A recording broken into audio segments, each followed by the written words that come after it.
Okay. Corporate level strategies, you have to explain and give an example based on your module. There are 6 or 7 companies in your module who practice the corporate level strategy. Isa na dyan ang Yahoo, di ba? Corporate level strategy. Ang corporate level strategy, ito yung strategy na ang nagde-decide na yung may-ari ng kumpanya, yung mga chairman of the board, CEO, mga senior managers, board of directors, board members, yan na yung mga nagde-decide kasi very sensitive yung corporate level strategy. Magme-merge ba tayo o hindi? Pag nag-merge tayo, baka malugi tayo. Ano yung mga factor na i-consider natin? So, M&A, di ba? They call it M&A, merging and acquisition. Now, why Southwest Airlines is a best cost strategy? Gusto kong makuha yung mga keyword para each question has 25 points. Gusto kong makuha yung mga keyword. Yung keyword, ito yung pinaka-key ideas na nasa module. Corporate level strategies. Ano yung mga keyword dyan? M&A, keyword dyan. Explain nyo. Pag na-explain nyo, anong company ang gumawa niyan base sa module? Kaya yan lang first question. Pag nasagot nyo comprehensively, na-explain nyo, napuno yung papel nyo, one question pa lang, pasado na kayo. If you could answer it comprehensively with specific example. Kasi yung ibang sagot, mga generic, to make the company to be successful. Generic yan eh. Why?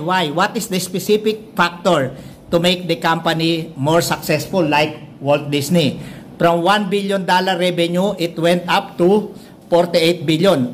Ano yung, ganun ang, you should have the basis. Bakit yumaman ang Walt Disney ng ganyan? Ano ang pakialam? Ano ang contribution ng corporate level strategy sa Walt Disney?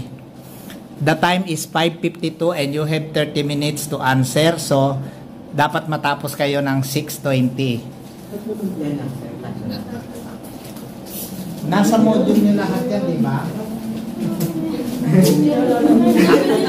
Ha? Ito na lang? Sige. Tatlo na lang. 33.33% per question. Equivalent to 99.99. May bonus kayo kung makakapaglagay kayo ng isang Sonchu Art of War. Explain nyo. May bonus kayo.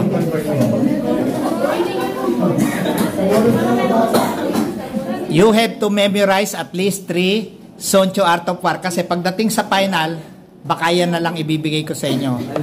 Kasi yun ang business strategy. Sonchu Art of War.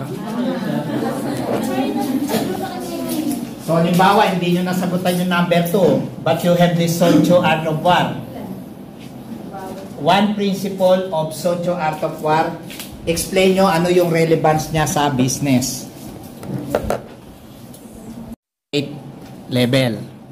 Corporate level, kasama dyan yung president of the company, CEO, vice president. Okay, tapos yun na, chairman of the board, board members, board of directors. Okay, kasi yung decision sa corporate level, medyo mataas and sensitive and may be detrimental to the company.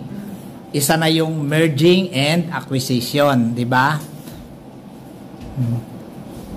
Ang tawag nila dyan, merging and acquisition, M&A. But actually, merging is different from acquisition. Sige, bibigay ko ang inyong katahimikan para makasagot kayo ng maayos.